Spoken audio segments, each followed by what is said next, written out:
Horror कहानियां थी।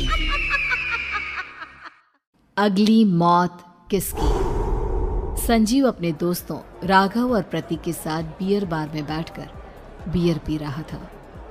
संजीव आज बहुत खुश लग रहा था। अरे यार, आज की पार्टी में तो मजा आ गया। तुम दोनों दोस्तों के साथ तो मेरी जिंदगी इतनी अच्छी है कि क्या बताऊं कितनी अच्छी है। अरे भाई, अब दोस्ती की है तो जीना मरना सब साथ में। हाँ, अरे यार सुनो, जल्दी से एक बियर और ऑर्डर करते हैं ना, एक आखिरी, और उसके बाद ये जश्न यहीं खत्म हो जाएगा। अरे हाँ, क्यों नहीं।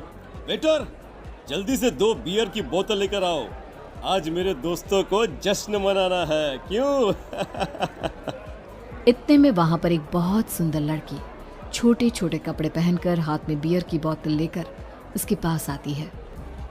ये लीजिए, आपने बियर ऑर्डर की थी ना, मैं लेकर आ गई। क्या बात है यार, इस बार की वेटर तो बड़ी सुंदर है। अब बियर लेकर आई हो तो अपने हाथों से ही पिला दो ना। हाँ, क्यों नहीं, जैसा आप बोलोगे मैं वैसा ही करूँगी।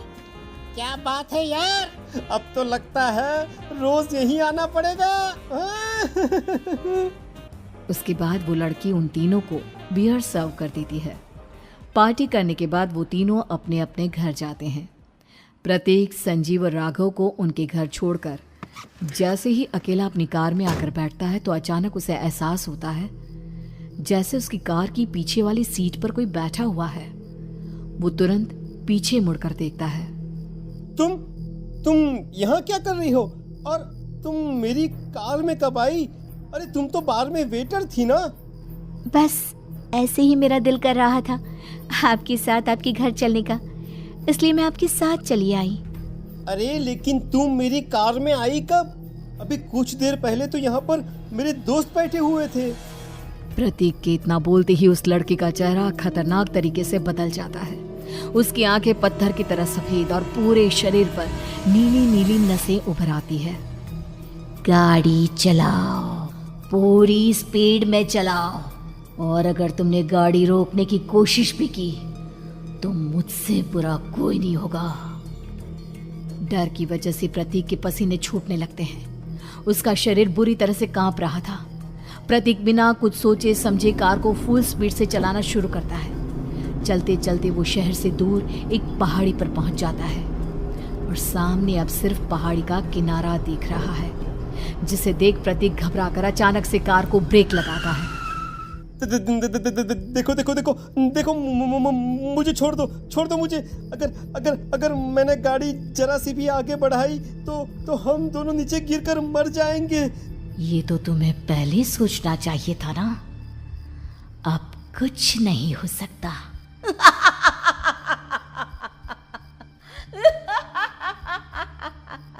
छोड़ दो मुझे। नहीं, प्लीज मुझे छोड़ दो। प्लीज मुझे जाने दो। छोड़ दो मुझे। गाड़ी आगे बढ़ाओ। और तभी अचानक से बिना प्रतीक के स्टार्ट किए उनकी कार आगे बढ़ती है और गहरी खाई में गिर जाती है। उसके चीखने की आवाजें चारों तरफ सुनाई देती है।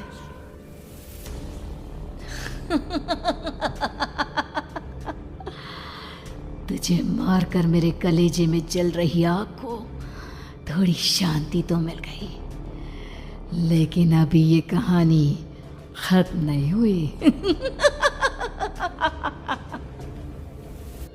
और फिर अगले दिन राघव और संजीव को पता चलता है कि प्रतीक की पहाड़ी से नीचे गिरकर मौत हो गई। अरे कल रात की तो बात है यार, हम सब बैठकर पार्टी कर रहे थे, लेकिन मेरी एक बात समझ में नहीं आ रही। राघव शहर से इतना बाहर उस पहाड़ी पर इतनी रात को क्या करने गया था? अरे यार, वही सोचकर तो मैं भी परेशान हूँ। हम दोनों को छोड़ने के बाद तो वो सीधा अपने घर जाने वाला था, और वो आत्महत्या क्यों करेगा भाई? कल रात तक वो कितना खुश था, हमारे साथ सेलिब्रेट कर रहा था।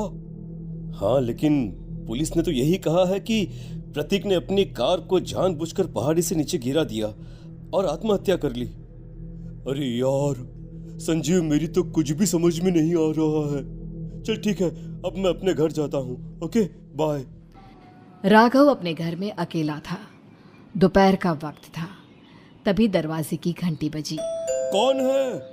अरे 1 मिनट रुको, अभी आता हूँ। राघव ने जैसे ही दरवाजा खोला उसने देखा कि सामने एक बहुत खूबसूरत लड़की खड़ी हुई है। कौन है आप और यहाँ किससे मिलने आई हैं? देखिए ना, बाहर बारिश शुरू हो गई थी, मेरी गाड़ी खराब हो गई है। आपका घर नजर आया तो सोचा कुछ हेल्प ले लेती हूँ। क्यों नहीं, आइए ना, आइए आइए।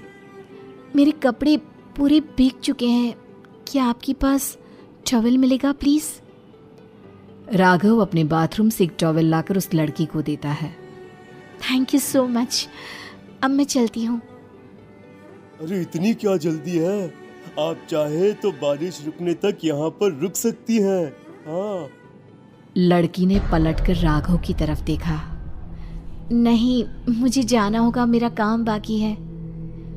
और वो वहां से चली गई। उस लड़की के जाने के बाद राघव अपने बाथरूम में नहाने के लिए गया और जैसे ही उसने बाथरूम में देखा तो उसका टॉवल वहीं पर लटका हुआ था। उसने टॉवल हाथ में लिया तो देखा कि उसका पूरा टॉवल खून के धब्बों से सना हुआ है। अरे अरे ये क्या? ये टॉवल तो मैंने उस लड़की को दे दिया था। ये वापस मेरे बाथरूम में कैसे आ गया? और इस पर ये खून के धब्बे कहां से आ गए?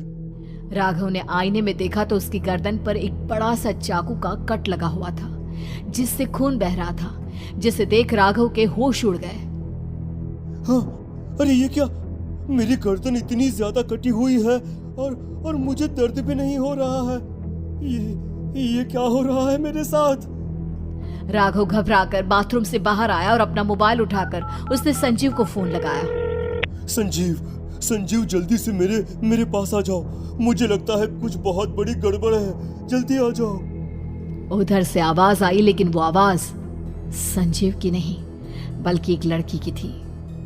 कुछ अजीब नहीं हुआ है, बस तुम्हारी मौत तुमसे मिलने आई थी और तुम्हें मारकर चली गई। अब तुम इस दुनिया का हिस्सा नहीं हो राघव, इसलिए तुम्हें अपनी गर्दन के कटने का दर्द भी महसूस नहीं हो रहा। नहीं, ऐसा नहीं हो सकता, ऐसा नहीं हो सकता। कौन हो तुम? तुम्हारी मौत। अब संजीव के पास खबर पहुंचती है कि राघव ने अपने ही घर में चाकू से गर्दन काटकर आत्महत्या कर ली। ये सुनने के बाद संजीव के होश उड़ गए। वो पसीने से तरबतर हो गया और एक अनजाना डर अब उसके दिल को सताने लगा। संजीव के साथ ही उसका एक छोटा भाई राजीव भी रहा करता था। अपने भाई को इस तरह परेशान देखकर राजीव उसके पास आया। अरे भैया, क्या हुआ भैया? आप इतने घबराए हुए क्यों लग रहे हैं? प्रतीक और राघव की मौत, मेरा मतलब मेरी कुछ समझ में नहीं आ रहा भाई। अचानक से मेरे दोनों दोस्तों ने आत्महत्या क्यों कर ली? अरे वो तो मेरी भी समझ में नहीं आ रहा है भैया। हाँ, हो सकता है कि कोई परेशानी होगी और इसीलिए उन्होंने ऐसा किया होगा। हाँ, लेकिन दोनों की जिंदगी में एक साथ परेशानी और दोनों का इतनी खतरनाक तरीके से आत्महत्या करना, कहीं ऐसा तो नहीं मैं भी मर जाऊंगा? अरे आप ऐसी बातें क्यों कर रहे हैं भैया? वैसे ही मैं इतना परेशान हूँ। जब से अंजलि ने मेरा साथ छोड़ा है तब से सब कुछ बहुत अजीब सा हो गया है। रोज रात को डरावने सपने आते हैं। ऐसा लगता है जैसे अंजलि बार बार मेरे सपनों में आकर मुझे डराने की कोशिश करती है। अंजलि का नाम सुनते ही संजीव की आंखें फट गई और उसके गले में आवाज अटक गई। उसके चेहरे पर घबराहट साफ नजर आ रही थी। कौन थी वो लड़की जिसने प्रतीक और राघव को आत्महत्या की आड़ में मौत के घाट उतार दिया? और कौन थी अंजलि जो बार बार राजीव के सपनों में आकर उसे डरा रही थी? अंजलि का नाम सुनकर संजीव इतना घबरा क्यों गया? इन सवालों के जवाब जानने के लिए देखिए इस खतरनाक कहानी का अगला भाग।